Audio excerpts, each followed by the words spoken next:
जय श्री जगन्नाथ पिला माने Suchismita ma'am official YouTube channel को आपण मानक स्वागत। आज हूँ यूनिट 1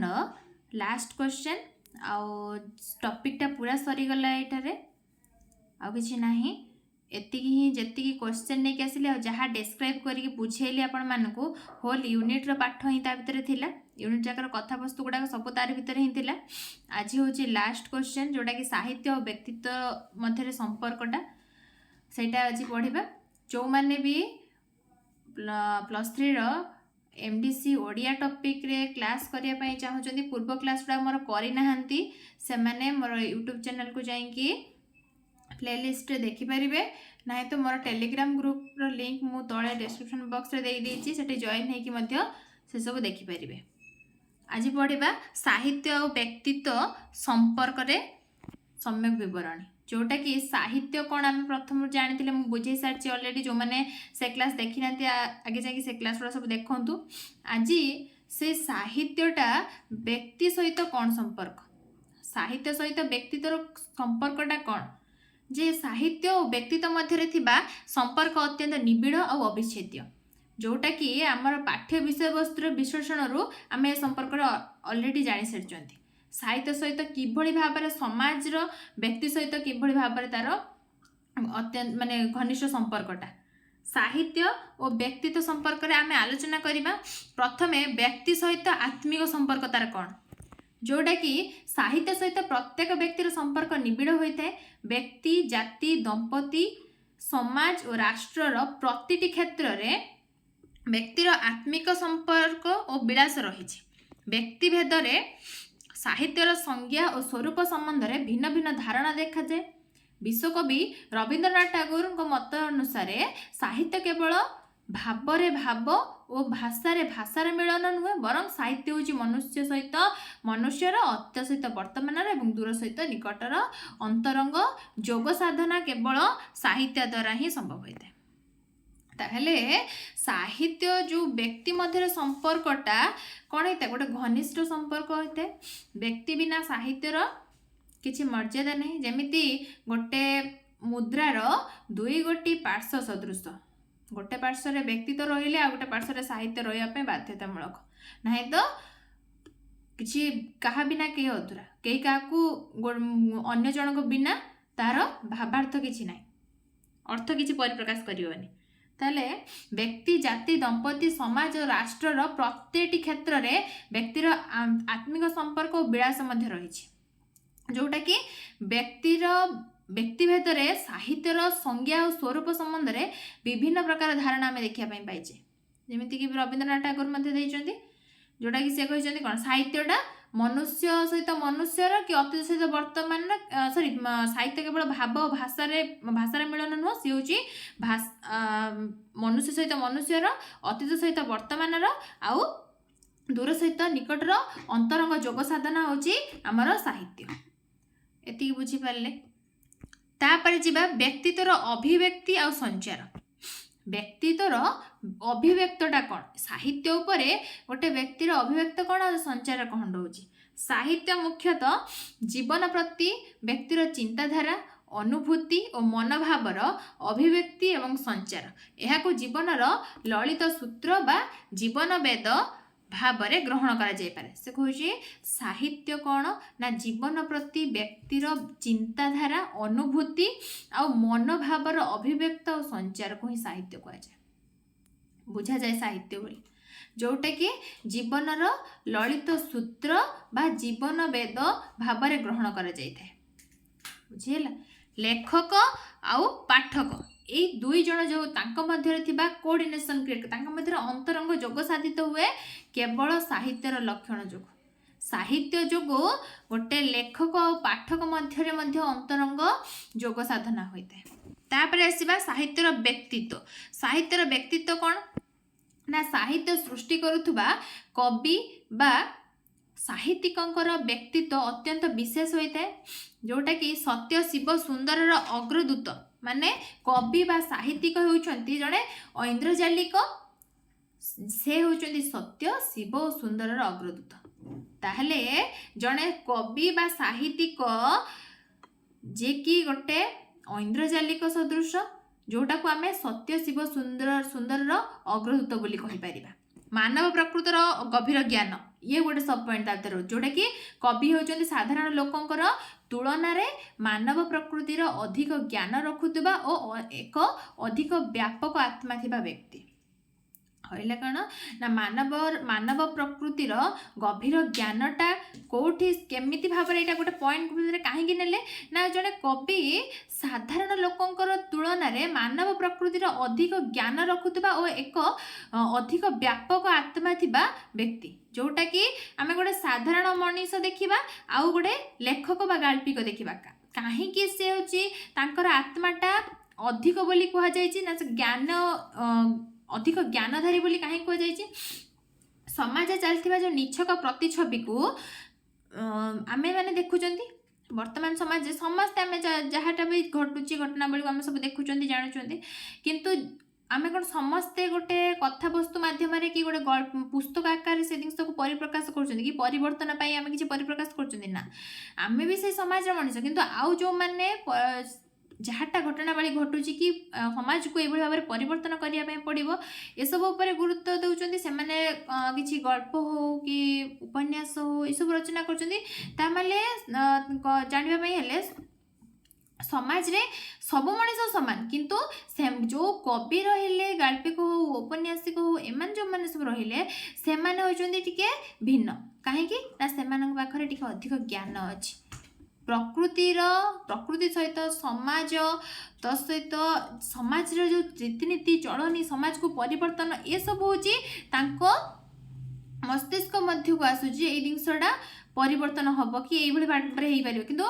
समस्त मुंडे से जिनसटा आसू जोटा कि मानव प्रकृतिर गभीर ज्ञान गोटे मनीषर गभीर ज्ञान माने मनुष्य भीतर गोटे गभीर ज्ञान अच्छी बोली केतबेले जानिबा ना गोटे कवि बा उपन्यासिक गाल्पिक को लक्ष्य कले आम जापर ये कथा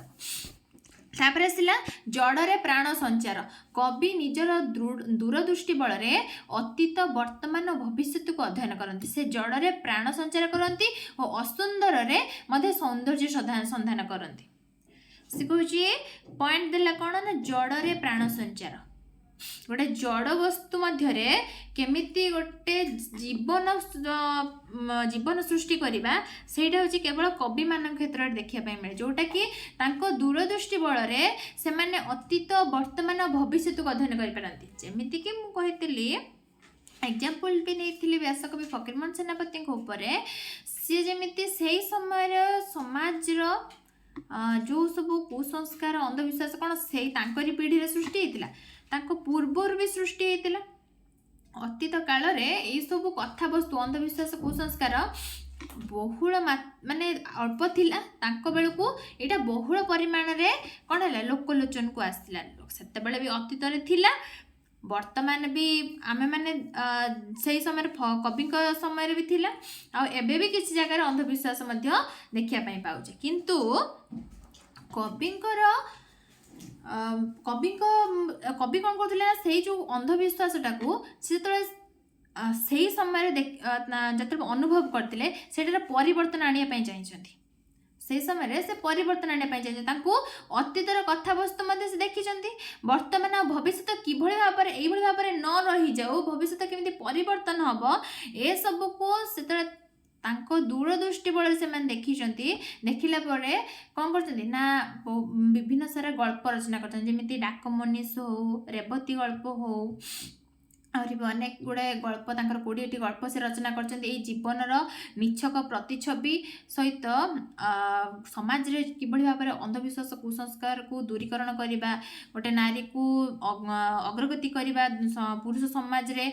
नारी को दृढ़ भाव सुदृढ़ भाव में ठिया करने नारीर स्थान घर चारिकांथरे कणरे नुह से जो कथा वस्तु पर से ध्यान देकी जो गल्प रचना कले सेटा कौन कहगला ना सी गोटे कवि ही केवल तार दूरदृष्टि बल से अतीत को देखिपार वर्तमान तो से अंगे लिभौथब भविष्य को से देखिपार आउ से कौन करें ना जड़े प्राण संचार करें तो सहित असुंदर सौंदर्य को संधान करदे ताहले मनीष भितर जो असुंदर पणियाटा रही मनीष देखापी असुंदर होता है किंतु ବର୍ଣ୍ଣନା ମଧ୍ୟରେ ଗୋଟେ ଚରିत्रକୁ ସେ ଏମିତି ଭାବରେ ଚିତ୍ରଣ କରିଦେବେ ଯେ କି ସେ ସବୁଠୁ ସୌନ୍ଦର୍ଯ୍ୟବାନ ମଣିଷ, ଯୋଉଟା କି କେବଳ ଏଇ ସବୁ କବି ମାନଙ୍କ ଦ୍ୱାରା ହିଁ ସମ୍ଭବ ହୋଇଥାଏ। ଆଉ ରହିଲା ସୀମା ମଧ୍ୟରେ ଅସୀମର ସନ୍ଧାନ। ସୀମା ମଧ୍ୟରେ ଅସୀମର ସନ୍ଧାନ ଏଇଟା କିଏ କରିପାରିବ ନା ଗୋଟେ କବି କରିପାରିବ, ଯୋଉଟା କି କବି ବା ସାହିତ୍ୟର ଲକ୍ଷ୍ୟ ହେଉଛି ସୀମାର ମଧ୍ୟରେ ଅସୀମର ଆକର୍ଷଣକୁ ସନ୍ଧାନ କରିପାରିବା। ଗୋଟେ କବି କି ସାହିତ୍ୟ ଯଦି ଦେଖିବା, ସାହିତ୍ୟର ଏଇ ଦୁଇ ଜଣଙ୍କର ଲକ୍ଷ୍ୟ କ'ଣ ରହିଲା ନା ସେମାନେ ଗୋଟେ ସୀମାବଦ୍ଧ ଭିତରେ ଥାଇ ମଧ୍ୟ ଅସୀମର ଆକର୍ଷଣକୁ ସେମାନେ ତା ଭିତରେ ସନ୍ଧାନ କରିପାରିବେ। ଏଇଠି ଥାଇକି ବ୍ୟାସକବି ଫକୀରମୋହନ ସେନାପତି ଜାଣିନଥିଲେ ରେବତୀ ଗଳ୍ପ ସେ ଲେଖିଦେଲେ ନାରୀଟେ ଯାଇକି ପୁରୁଷ ସମାଜରେ ପୁରୁଷମାନଙ୍କ ସହିତ କାନ୍ଧକୁ କାନ୍ଧ ମିଳାଇ ତାଙ୍କ ସମକକ୍ଷ ହୋଇକି ଛିଡ଼ା ହେଇପାରିବ। ଆଜିର ନାରୀମାନେ ଆମେମାନେ ସମସ୍ତେ ଏଠି ପାଠ ପଢ଼ୁଛେ, ଏତେ ଏଜୁକେଟେଡ଼ ହେଇଯାଇଛେ, ତା ସହିତ କିଏ ଯାଇକି କେଉଁ ପୋଜିସନରେ ବଡ଼ ବଡ଼ ପୋଜିସନରେ ରହିଲାଣି, ଯେମିତି ଆମର ରାଷ୍ଟ୍ରପତି ପୋଜିସନରେ ଶ୍ରୀମତୀ ଦ୍ରୌପଦୀ ମୁର୍ମୁ ରହିଲେଣି, ସିଏ ବି ଗୋଟେ ନାରୀ। ଏଇ ଯେଉଁ ନାରୀ ସମାଜଟା ଅଗ୍ରଗତି କରିବ ସେଇ ସମୟରେ ବ୍ୟାସକବି ଫକୀରମୋହନ ସେନାପତି ଭାବିନଥିଲେ, କିନ୍ତୁ ସେ ଯେଉଁ ସୀମିତ ଜାଗାରେ ରହିକି ଗୋଟେ ସୀମା ଭିତରେ ରହିକି ସିଏ କ'ଣ କରିଥିଲେ, ତାଙ୍କ କଲମ ମୁନରେ ବା ଭାବନା କଳ୍ପନା ରାଜ୍ୟରେ ସେ ଭାବି ନେଇଥିଲେ ଏ ଜିନିଷଟା କ'ଣ ନା ଭବିଷ୍ୟତକୁ ସେ ଦେଖିପାରିଥିଲେ ଯେ ଯଦି ମୁଁ ମୋ କଲମ ମୁନରେ ଏସବୁ ଜିନିଷ ଜାରି ରଖିବି ତାହେଲେ ଗୋଟେ ନାରୀ ଘର ଚାରିକୋଣ ଛାଡ଼ିକି ସିଏ ଆଜି ପୁରୁଷ ପ୍ରାଧାନ୍ୟ ସମାଜରେ ସିଏ ବି ତାଙ୍କ କାନ୍ଧକୁ କାନ୍ଧ ମିଳେଇକି ଛିଡ଼ା ହେବା ପାଇଁ ସକ୍ଷମ ହୋଇପାରିବ। ଏଇଟା ଗୋଟେ କବି ବା ସାହିତ୍ୟର ଲକ୍ଷ୍ୟ ରହିବା ଦରକାର। ତାପରେ ଆସିଲା ସାହିତ୍ୟ ସୃଷ୍ଟିରେ ବ୍ୟକ୍ତିଗତ ଉପାଦାନ। କ'ଣ ନା ସାହିତ୍ୟ ସୃଷ୍ଟି ପାଇଁ ଲେଖକର ବ୍ୟକ୍ତିତ୍ୱରୁ ଆସୁଥିବା କେତେକ ମୌଳିକ ଉପାଦାନ ଆବଶ୍ୟକ ରହିଛି। କ'ଣ କ'ଣ ନା ବୁଦ୍ଧିତତ୍ତ୍ୱ, ଭାବତତ୍ତ୍ୱ। ବୁଦ୍ଧିତତ୍ତ୍ୱ କ'ଣ ନା ଲେଖକଙ୍କର ବିଷୟ ସମ୍ପର୍କରେ ଜ୍ଞାନ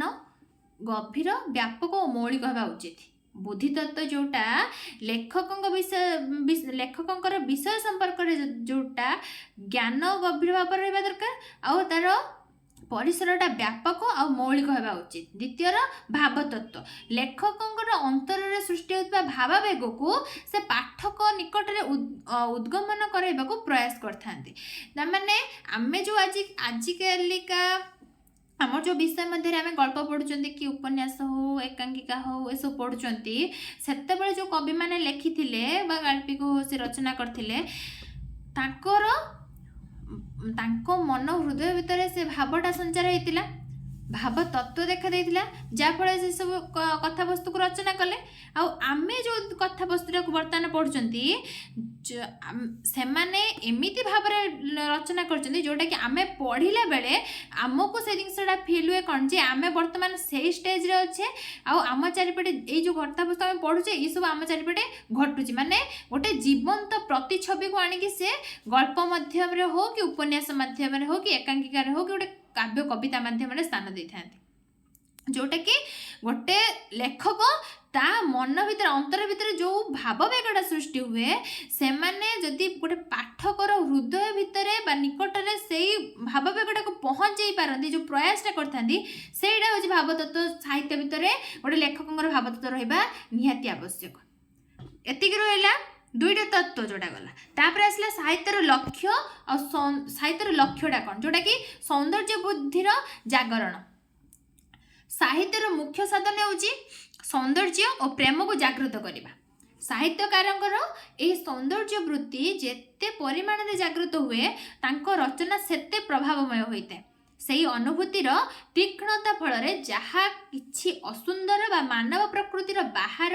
ତାହାକୁ ପଦାଘାତ କରାଯାଏ। ଏହିପରି ଭାବରେ ସାହିତ୍ୟ ଏକ ବ୍ୟକ୍ତିତ୍ୱର ପ୍ରତିଫଳନ ହେବା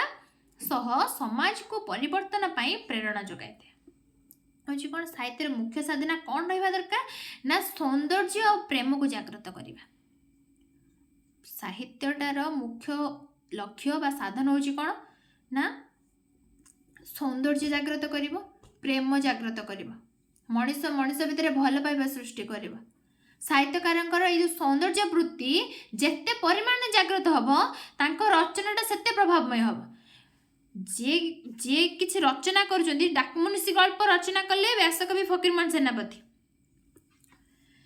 से डाकमुनिसी गल्प भितर कौन रहिला जे बापटी केते कष्ट करिकी छुआ को ता जीवन जेति भी इनकम करथिला सब ता छुआ पछरे लगे दे छुआ को मनीष करिया पे किंतु पुओ जतरा बड़ हैला जो पद केते कहा गोड़ धरी बाप जो चाकरी फाकरी ताको करे दिला बड़ पोस्ट बसे देला किंतु पुओ कोन कला ताको परवर्ती समय रे बाप को नेकी वृद्ध बयस रे बाहर फेंगी दे आसला एई जो व्यासकवि फकीरमोहन सेनापति जो रचनाटा से रचना भितर से जेते परिमाण से सौंदर्य को वृद्धि करिकी तांको भितर